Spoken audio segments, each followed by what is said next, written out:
네, 그러면 기본 프라이싱 방정식 그 세 번째 파트 시작하겠습니다. Now, this is the part 3 of the basic pricing equation lecture.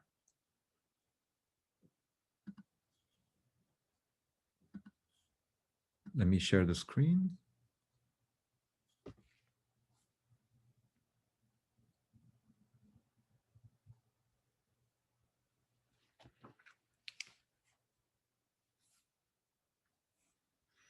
So in the previous lecture, we saw how risk-free rates are determined and what drives the risk-free rates. 어떤 식으로 이자율이 결정되고 예를 들어서 consumption growth라든지 risk aversion parameter가 risk-free rate, 즉 이자율과 어떻게 연관이 되는지 공부했고요. 그러면 이번 시간에는 the covariance with stochastic discount factor, 즉 stochastic discount factor와 asset payoff 간의 코베리언스가 어떤 식으로 가격에 영향을 미치는지 좀 더 자세히 보도록 하겠습니다. So from the pricing equation that we learned, we have the following relationship. So price is simply expected value of the products between M and X. And as we saw in the previous class, we can decompose it into the products of the expectations and the covariance. 그 다음에 이거를 양변을 조금 정리를 하면 risk-free rate이 지난 시간에 봤듯이 이렇게 결정되었잖아요. 그러니까 이제 여기 있는 stochastic discount factor를 stochastic discount factor의 평균을 risk-free rate로 대치를 할 수가 있어요. So if you substitute risk-free rate into this equation, and this is what we get. Now, as you can see here, the first term here is the discounted future cash flows. 첫 번째 텀을 봅시다. 위에 있는 분모는 payoff의 평균이잖아요. 즉 분모는 average cash flow. 이 financial assets에서 나오는 현금 흐름의 평균입니다. Now it is divided by the risk-free rate. That's the discounted future cash flows.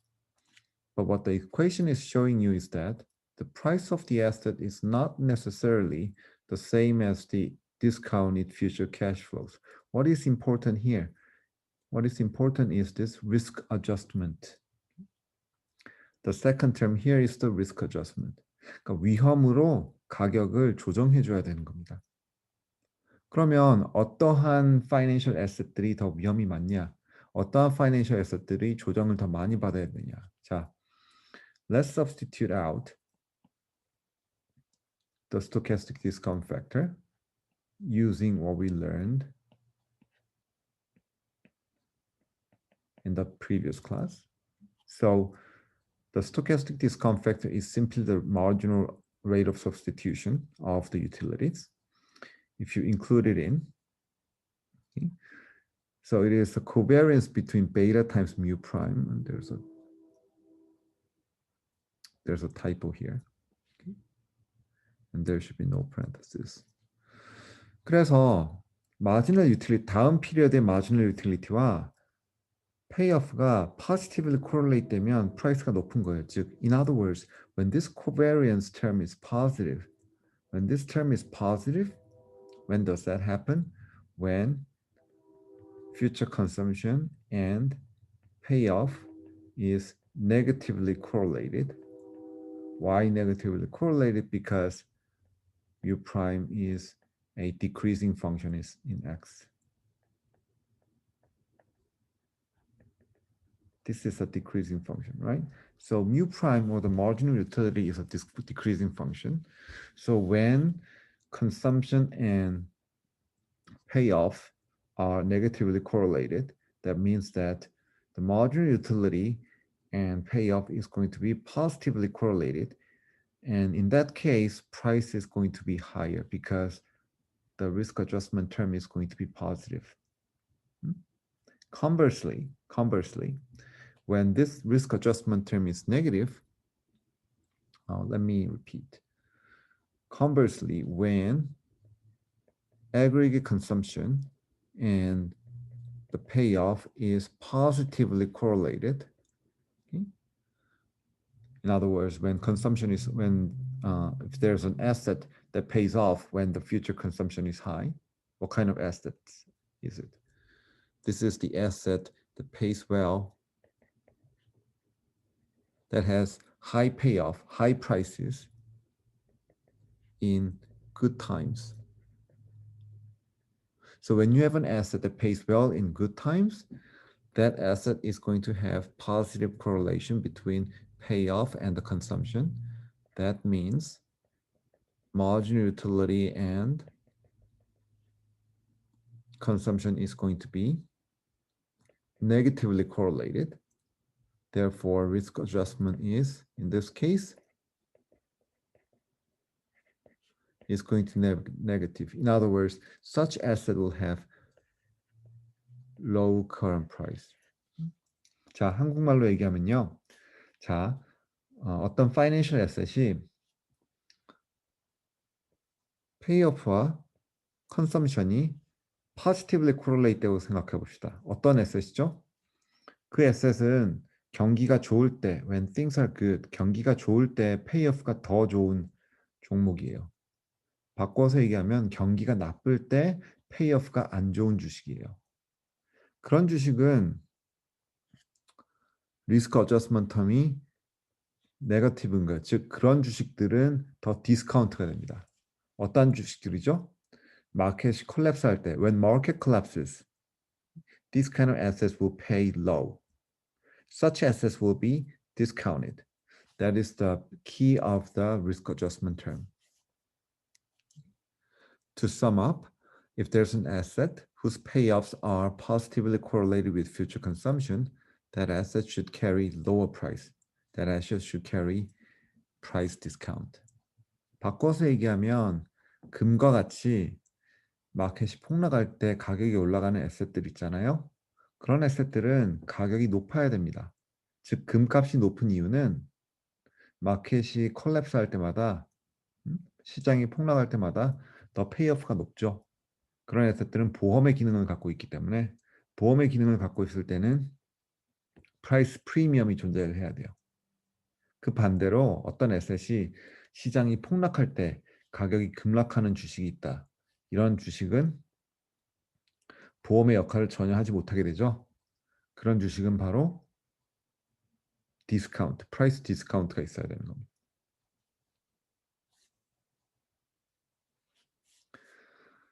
Now, we can express the previous equation in terms of returns by dividing by the price. And we get this equation here. And we can show that we can show the following. In other words,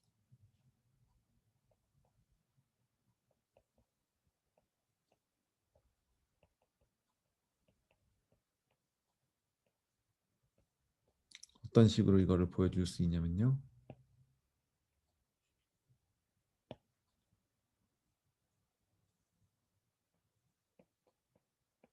이렇게 되고요. 그러면 양변을 이걸로 나눠줄 수 있죠. Divide by expected value of RI. Then what do you get? Oh, I'm sorry. Divide by 이걸로 나눠주면 안 되고요. 뭘로 나눠줘야 되냐면 divide by this. Okay? So divide both sides by expected value of the stochastic discount factor. Then this is what you get. Expected return on an asset is 1 over E of the stochastic discount factor.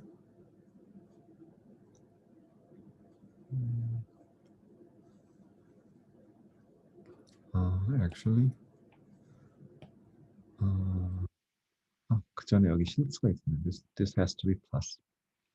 Okay. Minus covariance between M and Ri. Okay. Now, because E of M is the same as the risk-free rate, and if you plug this in, then you get this equation here. Okay. And then you substitute M with the marginal utility, then you get the following. Now, this equation basically tells the same story as the story that I told in the previous slide. In other words, what kind of asset will have higher expected returns? The asset whose return is going to be positively correlated with the marginal utility. What kind of asset will have positive covariance between return and the marginal utility? If consumption and return is negatively correlated, that means the marginal utility and the return is going to be positively correlated, right? So what kind of asset is this? What kind of asset is this? So this asset is going to pay, more. You know what? There should be a negative sign here.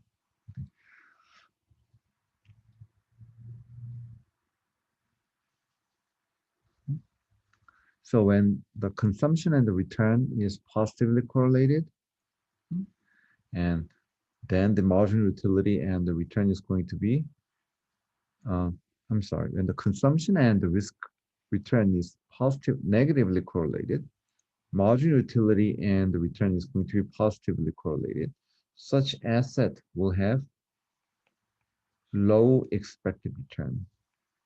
Okay, because of there's a negative sign here. It's a typo. Okay? I will fix that. It's typo. There was another typo here. This is also a typo. Now, conversely, if an asset whose returns covaries positively, in other words, return and consumption, if they covary positively, meaning that return and marginal utility is negatively correlated, then such asset will have higher expected returns. So what is going on? What kind of asset is this? What kind of asset is going to be positively correlated with future consumption? The asset, when things are bad, payoff is low. 자, 한국말로 말씀드릴게요. 이게 어떻게 되는 것이냐? 이런 asset은 consumption이 낮을 때, when things are bad, such assets pay actually low because correlation is positive. Correlation between return and consumption is positive, meaning such asset will tend to pay low when consumption is low, tend to pay well when consumption is high. 마켓이 올라갈 때 페이오프가 높고 마켓이 내려갈 때 페이오프가 낮은 주식이에요. 이런 주식은 보험의 기능을 못하죠. 따라서 이러한 주식은 expect return이 낮아야 돼. expect return이 높아야 합니다. 무슨 말이냐? 즉 프라이스가 낮아서 디스카운트가 있어서 expect return이 높은 주식들이에요. 왜냐하면 이런 주식들이 더 리스키하기 때문에. This kind of assets are riskier, so their expected return should be higher. Okay? That is the risk correction in terms of returns. Now let's talk about the idiosyncratic risk in pricing. An asset whose payoff or return is not correlated with the stochastic discount factor shouldn't carry any risk premium. In other words, such assets price should be simply the discounted future cash flows, or the risk-free rate, the expected return should be the same as the risk-free rate. How can we see that? Let's just define the idiosyncratic risk as the payoff minus the payoff's projection onto the stochastic discount factor. So you can envision the following situation. Okay? So this is the space where stochastic discount factor M is defined, and you have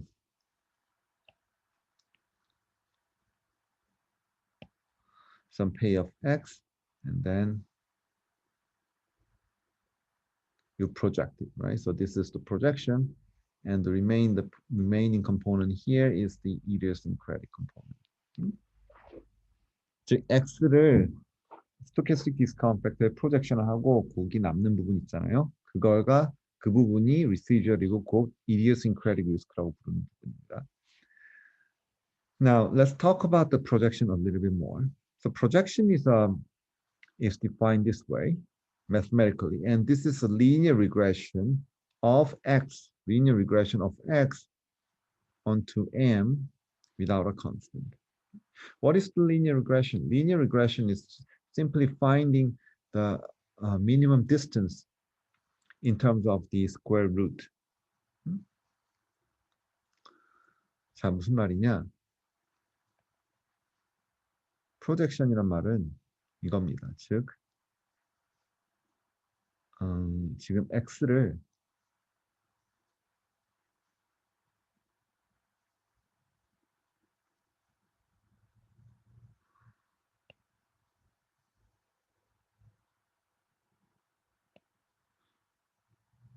어떤 프로젝션을 시키는 거잖아요. 네, 이거를 미니마이즈 하는 거죠.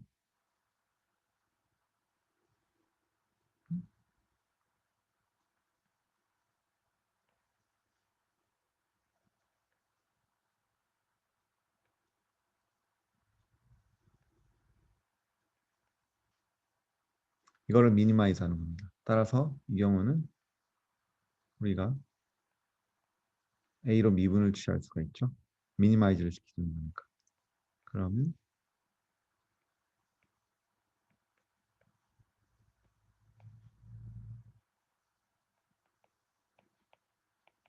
(0이) 되어야 되고, 이게 뭐죠? 이게 엡실론이 되겠네요. 따라서. Therefore, we have expected value of epsilon times m is 0. Okay? So that is the standard result in the linear projection. In other words, the idiosyncratic, if you look at the pricing equation, so this can be viewed as a pricing equation, right? Remember, the pricing equation is simply payoff times the stochastic discount factor. This should give you the price of any asset. Okay? So this is one way of interpreting the pricing equation. 다르게 얘기하면 무슨 뜻이냐면요. 이 pricing equation이 뭐냐? 이 pricing equation은 다르게 얘기하면 어떤 페이오프 X라는 페이오프를 갖는 주식이 있습니다. 이 주식이 있을 때 당신이 우리가 스토캐스틱 디스카운트 팩터만 안다면 이 값을 계산하잖아요. 그러면 이 값이 이 X라는 페이오프를 갖는 주식의 가격을 결정하게 되는 것이에요. 따라서 어떤 페이오프가 있는데 이 페이오프가 만약에 엡실론이에요. 엡실론, the linear projection this part here. 그랬는데 이 엡실론을 우리가 m이랑 곱했더니 0이 나왔어요. 그 말인 뜻은 뭐냐? 이 엡실론이라는 페이오프를 갖는 financial security는 가격이 0이다. Therefore, the idiosyncratic payoff should have a zero price. 똑같은 exercise를 return으로도 할 수 있습니다. 한번 해보십시오. How do you do that? By dividing by P. Okay. Now, we'll talk about what's called the beta pricing model. So remember in the previous slide, in one of the previous slides,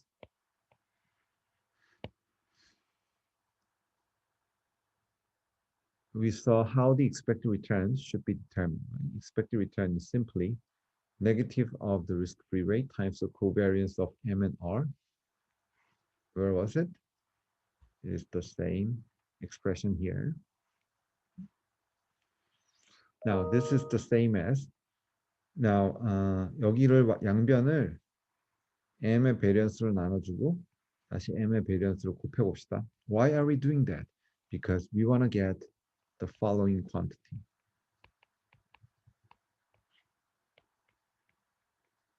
What is this quantity? If you still remember from the linear regression OLS, if you have taken OLS class, and you will see that, right?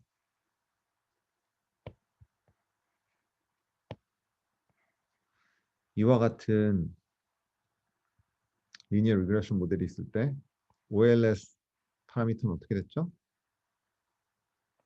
covariance of x and y over variance of x.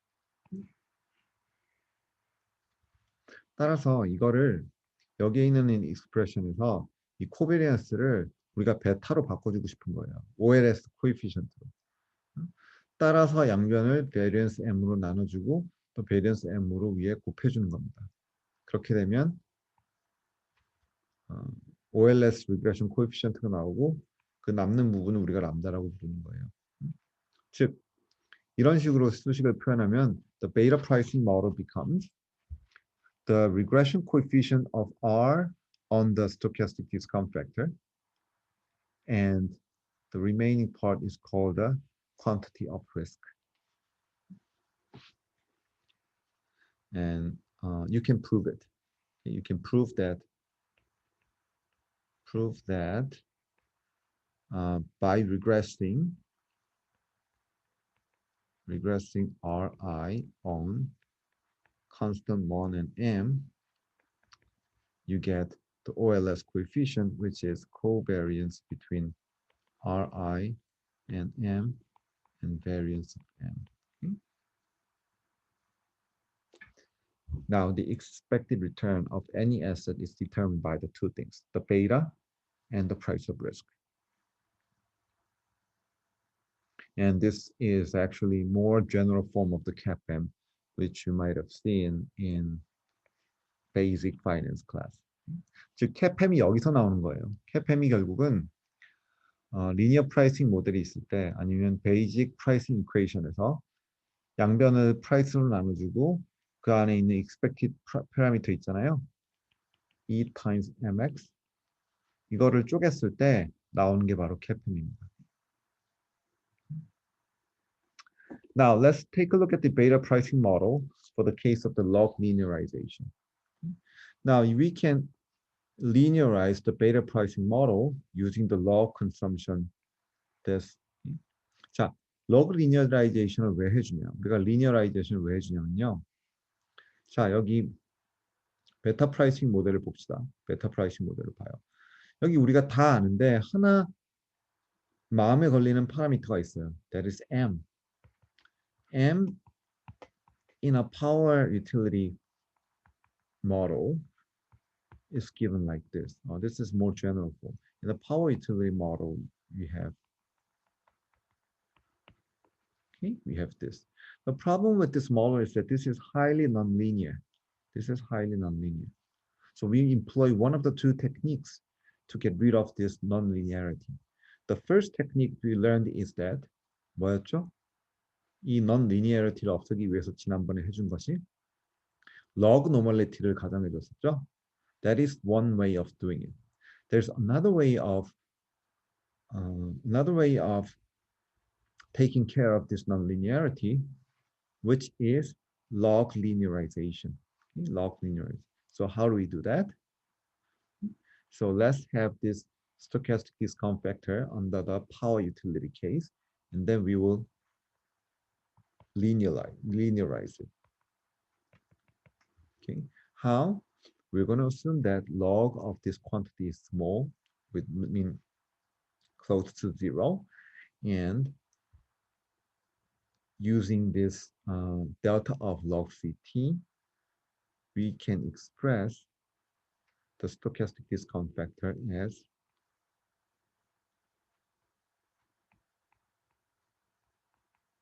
in this way, right? 자, 이게 log로 표현한 stochastic discount factor입니다. Now we will linearize it around 0. How? We know this quantity, right? So you can always linearize e to the x as using the Taylor expansion.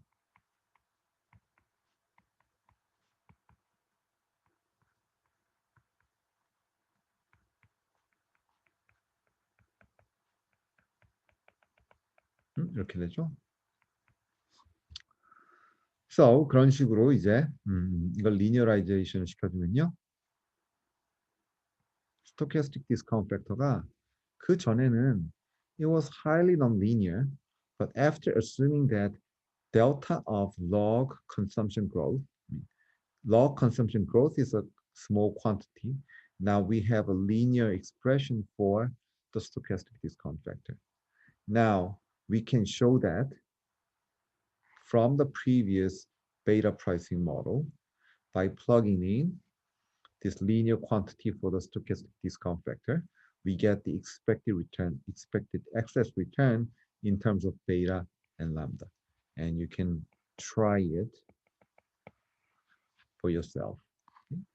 If you have trouble, then ask me the question later. Now, the intuition is the same. Assets whose returns covary positively with consumption growth should carry positive risk premium. Okay. Why? Such asset will have positive beta.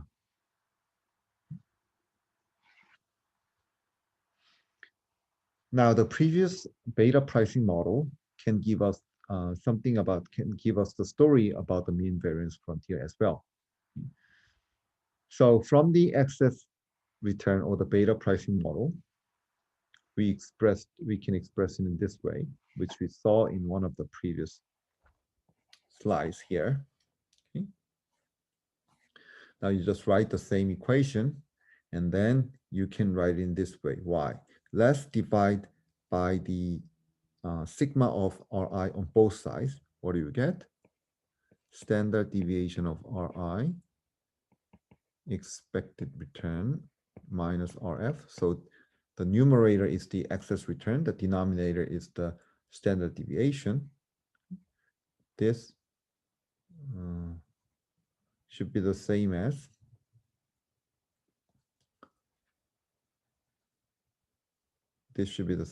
covariance of Ri m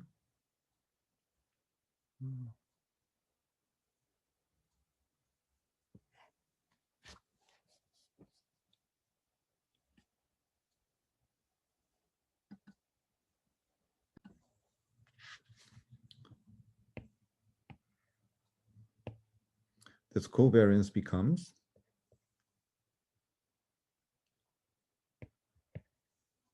this term here becomes correlation between sigma of I and sigma of m divided by the variance of m.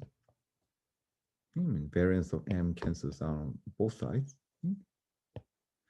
And E of m, right? Therefore, correlation, okay, times sigma of m over expected value of m. Okay? Now, because correlation is between -1 and +1, okay, we have this inequality. So what does this say? On the left-hand side, we have the Sharpe ratio. Okay? The Sharpe ratio measures the reward, the expected return per risk, per standard deviation. And this quantity cannot be greater than the right-hand side, the sigma of m over expected value of m. So this is the bound that is driven by the equilibrium asset pricing model. 즉 무슨 말이냐? Standard deviation, Sharpe ratio는 Sharpe ratio는 equilibrium 균형 상태에서 equilibrium에서 이 숫자보다 더 클 수가 없어요. Sharpe ratios cannot exceed this quantity. Now, consider an asset whose return is perfectly positively correlated with M. What is the Sharpe ratio of this asset? The Sharpe ratio of this asset should be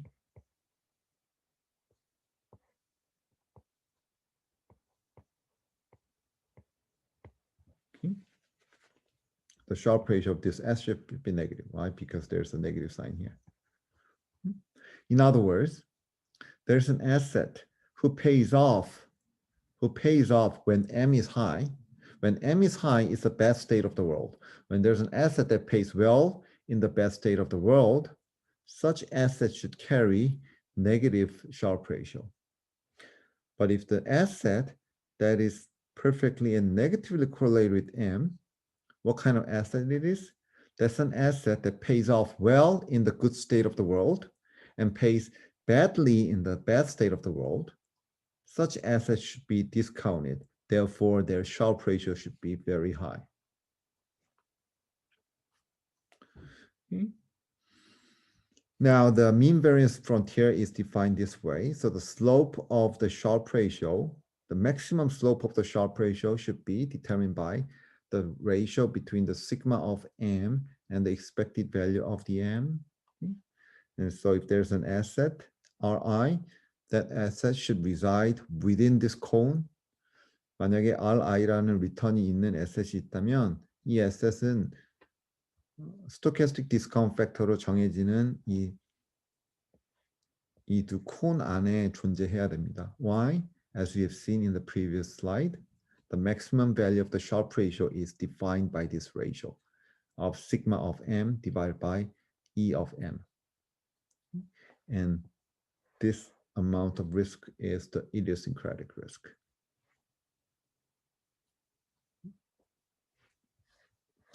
Now, the mean variance efficient portfolios.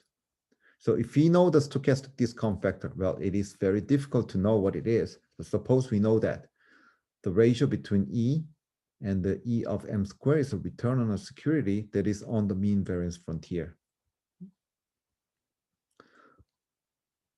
So m divided by E of m squared is a return on some asset who lies on the mean variance frontier.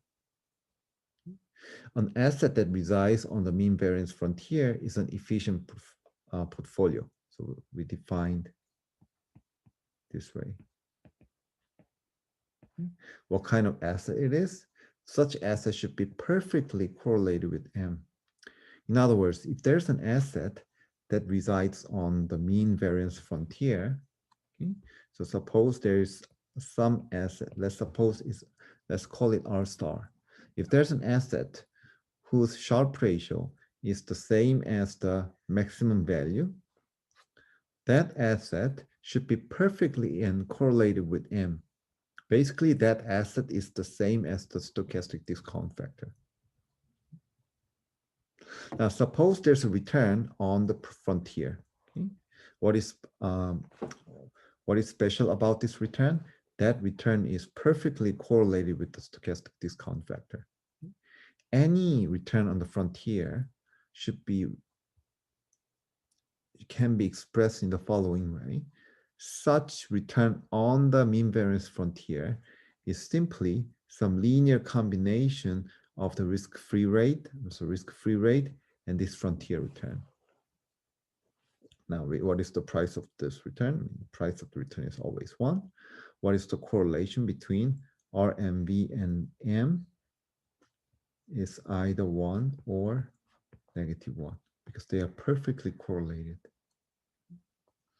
For any RMV, the return on the mean variance frontier, we can always find some constants A and B so that we can back out the stochastic discount factor. So the key of the mean variance frontier is the following. If you can identify some asset that has the highest Sharpe ratio in the world, that asset should be the stochastic discount factor or closely related to the stochastic discount factor in this relationship. 자, 무슨 말이냐면요. 스토캐스틱 디스카운트 팩터가 가장 중요한 에셋이자 팩터입니다. 균형 이론에서는요. 자, 그러면 스토캐스틱 디스카운트 팩터를 어떻게 구하냐?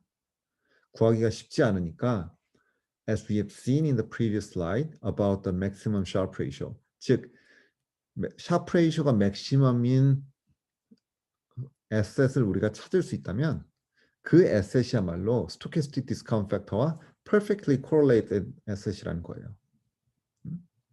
Now, based on the logic, we can identify the stochastic discount factor. At least we know how stochastic discount factor is correlated with any asset, and that asset should be the mean variance frontier asset. And now we can rewrite the beta pricing model in terms of that asset on the stochastic on the mean variance frontier. That's the key of the stochastic discount factor and the mean variance frontier. Now there's a puzzle called the equity premium. If you rearrange the previous equation, you can define the Sharpe ratio in the following way. Okay? Now further assume that power utility case. then you can plug in the power utility and do some calculations like this, and then we can get approximate form of the Sharpe ratio. Now, what does this say? What does this equation say?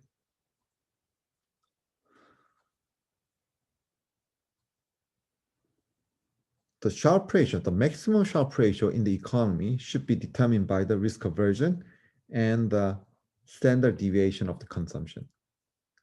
And we know the standard deviation of the consumption. It is well documented in data.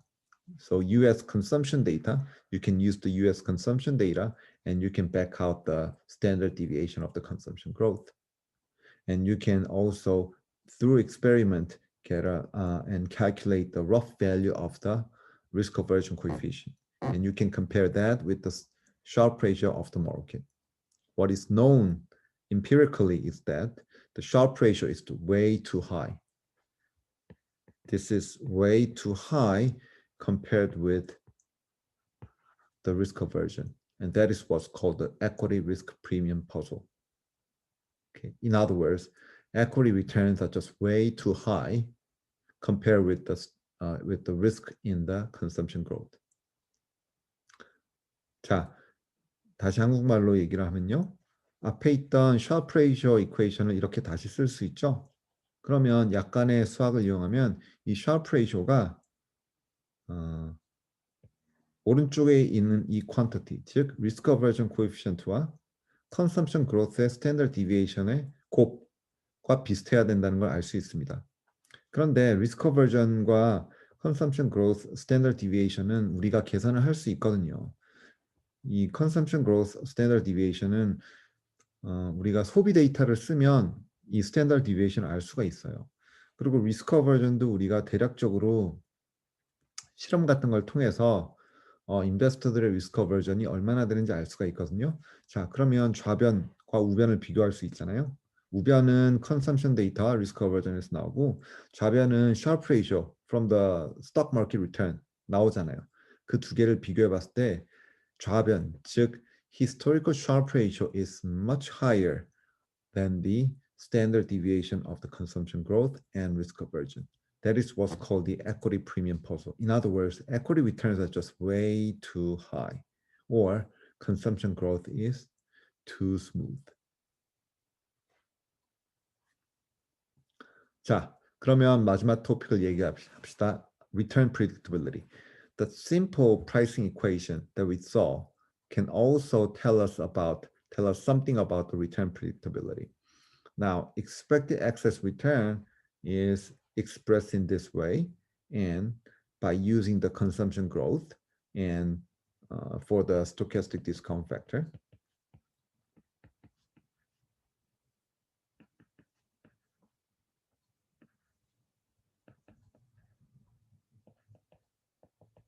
이렇게 되었잖아요. 그러면 그 다음에 이거를 플러그인하면 we can get this expression here. What it says is the following. Expected return can be predicted by the following things: either the risk aversion or the consumption standard deviation in consumption, standard deviation in return, and the correlation.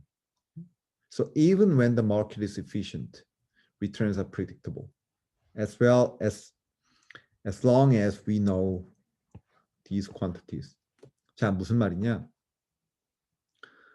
효율적 시장 가설 하에서도 주가는 예측이 가능합니다. 이론에 따르면요. 어떤 것들로 예측이 가능하냐? 첫 번째, risk aversion coefficient가 변함에 따라서 주가는 변하죠.